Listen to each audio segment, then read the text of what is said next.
ओम शांति। भ्राता निर्भय भाई जी को हम सब भाई बहनों की ओर से सच्ची सच्ची श्रद्धा सुमन। भ्राता निर्भय भाई जी के हम विचारों का मनन कर रहे हैं। अब तक हमने भ्राता निर्भय भाई जी ने जो व्यवहारिक जीवन के अनुभवों से प्राप्तियां बताई, उनका मनन किया। आज मनन करेंगे भाई जी ने बताई ईश्वरीय मर्यादाएं। भाई जी कहते, मुझे विश्वास है कि साकार बाबा को यह पता था कि आगे चलकर यह संस्था बहुत वृद्धि को पाएगी और लाखों लोग इसके अनुयायी होंगे। इसलिए यज्ञ के आरंभ से ही बाबा ने कई अनिवार्य नियमों को लागू किया। बाबा ने जब इन नियमों को जारी किया, तब हर एक व्यक्ति और समाज के प्रति उनके मन में एक अति उन्नत लक्ष्य था। ब्रह्मा बाबा नई सृष्टि के रचयिता हैं। एक नूतन समाज की भव्य रूपरेखा उनकी दृष्टि में थी। वह किस तरह का समाज था? जब आप नए विश्व के बारे में सोचते हैं तो आपके मन में क्या आता है? देवी देवताओं के गुण, महिमा और विशेषताएं, सर्वगुण संपन्न, 16 कला संपन्न, संपूर्ण निर्विकारी, मर्यादा पुरुषोत्तम, डबल अहिंसक। आप कल्पना कीजिए कि अगर सारा विश्व इस तरह हो जाए तो वह दृश्य कैसा होगा? मन में स्व परिवर्तन का लक्ष्य और बाबा के भविष्य विश्व का दृश्य जागृत रखिए। अब पूरी दुनिया ही कलयुग है। हर व्यक्ति कलयुगी, घोर अंधकार कलयुग बनाने के लिए अपना योगदान दे रहा है। अगर बिगड़ी हुई इस दुनिया को बनाना है तो उसके लिए भी समाज के हर व्यक्ति का योगदान चाहिए। इसलिए हर व्यक्ति के व्यक्तित्व के शुद्धिकरण और परिवर्तन की जरूरत है। यह परिवर्तन चिरकाल तक रहना है। तो यह परिवर्तन की जड़ और बीज सहित होना चाहिए। अतः यह बीज को अर्थात आत्मा को परिवर्तन करने का कार्य है। बाबा इसको रूहानी सेवा कहते हैं। रूहानी सेवा अर्थात रूहों की सेवा, आत्माओं की सेवा। यह जैसे आत्माओं का नवीनीकरण है, अर्थात जीर्णोद्धार है। इसीलिए बाबा चाहते हैं कि हर व्यक्ति केवल यह ध्यान नहीं रखे कि उसकी बाहर की बातें गलत ना हो, बल्कि बीज तक की अर्थात आत्मा के स्तर तक की बातों का भी ध्यान रखना है। इसके लिए सबसे पहले हर एक व्यक्ति के लिए योग्य शिक्षा की जरूरत है। बाबा ने हमें सिर्फ यह नहीं समझाया है कि हर आत्मा एक ज्योतिर्बिंदु है, बल्कि यह भी बताया है कि उस ज्योतिर्बिंदु आत्मा में मन, बुद्धि और संस्कार कैसे कार्य करते हैं। बाबा ने हमें यह भी सिखाया है कि कैसे आत्मा का परिष्करण और दिव्यकरण करें। बाबा दो विधियां बताते हैं। एक है बाबा का संग करके अपनी मूल अवस्था को पाना, अर्थात सतो प्रधान अवस्था को पाना। बाबा कहते, केवल मेरे संग में आने से ही तुम आत्मा अपनी मूल अवस्था को नहीं पा सकती हो।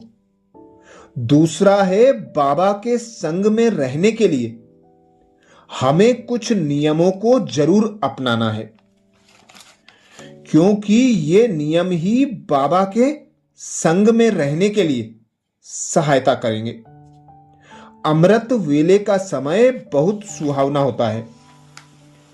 उस समय मन प्रफुल्लित और स्वीकार्य स्थिति में होता है, इसलिए वह समय होता है मनमना भाव का। बाबा यह भी कहते हैं कि बच्चों को जो ज्ञान रत्न देता हूं, वो एक एक रत्न लाखों और करोड़ों मूल्य का है।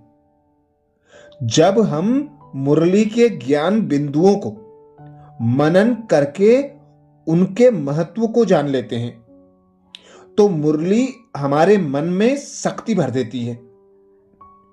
अगर हम बाबा की श्रीमत का पालन करना चाहते हैं, तो हमें मुरली चाहिए ही, क्योंकि श्रीमत मुरली से ही मिलती है। रोज मुरली सुनने की हम अपनी दिनचर्या बना देते हैं, तो यह ऐसा स्वाभाविक अभ्यास हो जाता है जैसे कि हम रोज भोजन करते हैं, और भोजन करना जरूरी हो जाता है। बाबा की मुरली से हम जो भी पाते हैं, उसे दूसरों को भी दान करना चाहिए। हमें कंजूस मनहूस नहीं बनना चाहिए। दूसरों की सेवा हमें शीघ्र आनंद प्राप्त कराती है। मुरली की कदर रखना हर ब्राह्मण आत्मा के लिए बहुत जरूरी है, क्योंकि मुरली से ही स्व सेवा होती है। पहले स्व सेवा अर्थात स्व परिवर्तन करना है। कुछ भाई बहनें सप्ताह में एक बार मुरली सुनने क्लास में आते हैं। अगर सप्ताह में एक बार हम भोजन करते हैं, तो शरीर का क्या हाल होगा? अभी हम सात्विक भोजन के बारे में कुछ बात करेंगे। आपका आहार योगी जीवन के हाथ से बना हुआ होना चाहिए।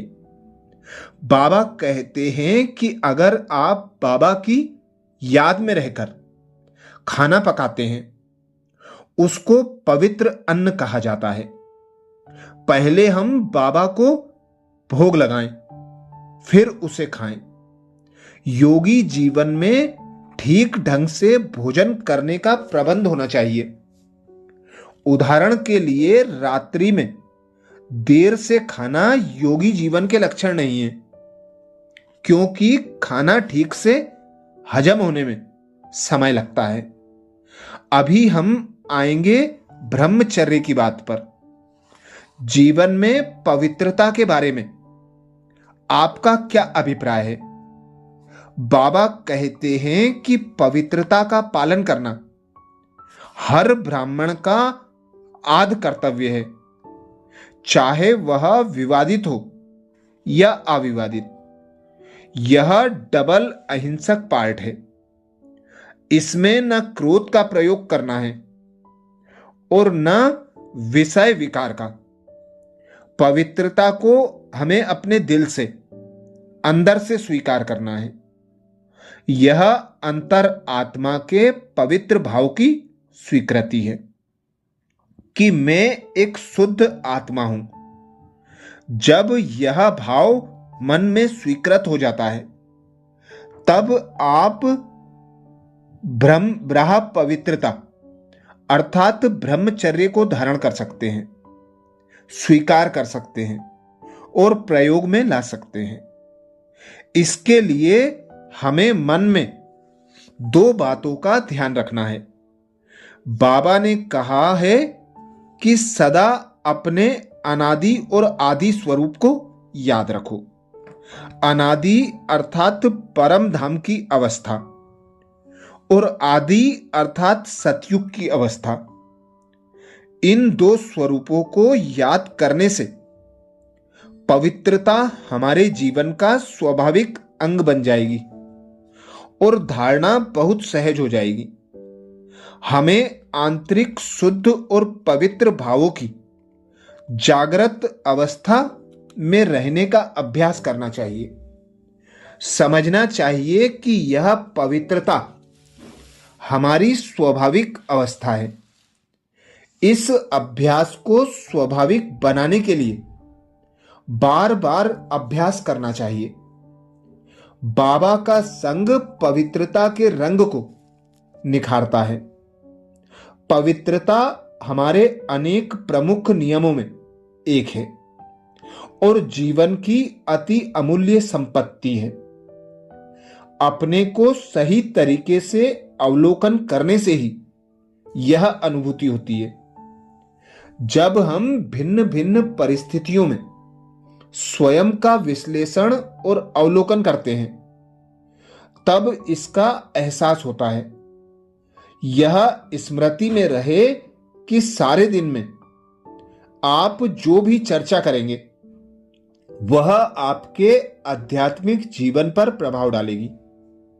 अगर अच्छे अनुभवों की लेन देन करते रहेंगे तो वह आपको ऊंचा और श्रेष्ठ संकल्पधारी बनाएगी। अगर आप मन को खराब भोजन देंगे, अर्थात दूसरों की कमी कमजोरी और बुराइयों को देखने की तथा वर्णन करने की आदत डालेंगे, तो आप नुकसान में रहेंगे, ना कि फायदे में। इसलिए आप ऐसे कुसंग से दूर रहिए। बाबा कहते हैं कि सदा मेरे संग में अर्थात सत्संग में रहो, तो आप लाइट हाउस बनेंगे और जहां जहां जाएंगे वहां के अंधकार को मिटाते रहेंगे। इसके लिए आप अपने ऊपर ध्यान रखिए। बाबा कहते हैं कि विशेष तौर पर मन में यह बात याद रखिए कि जो कर्म मैं करूंगा, मुझे देख और भी ऐसे ही करेंगे। हमारा हर कर्म ईश्वरीय विद्यार्थी बनने के लिए अनेकों को प्रेरणा देगा। बाबा कहते हैं कि हर सेवा कार्य अर्थात कोई क्लास, स्नेह सम्मेलन, वार्तालाप आदि को 1 मिनट शांति में रहकर अर्थात बाबा को याद करके शुरू करें और संपन्न करें। बाबा कहते हैं कि किसी को ना दुख दो और ना ही किसी से दुख लो। जब हम दूसरों को सम्मान देंगे तो स्वतः ही हमें सम्मान मिलेगा। मांगने की अथवा चाहने की जरूरत नहीं। समय समय पर निमित्त शिक्षिका अथवा सेंटर इंचार्ज से हमें आदेश और निर्देश मिलते हैं। उनको हमें स्वीकार करना चाहिए और उनका अनुसरण करना चाहिए, क्योंकि वे बाबा के दिए हुए आदेश निर्देश ही हैं। कोई कहता है कि बगावत करना मेरा स्वभाव है, इसलिए मैं सदा बगावत अर्थात विद्रोह करता रहता हूं। परंतु आपको जानकारी होनी चाहिए कि यह स्वभाव पुराने जन्म का है, ना कि ब्राह्मण जन्म का।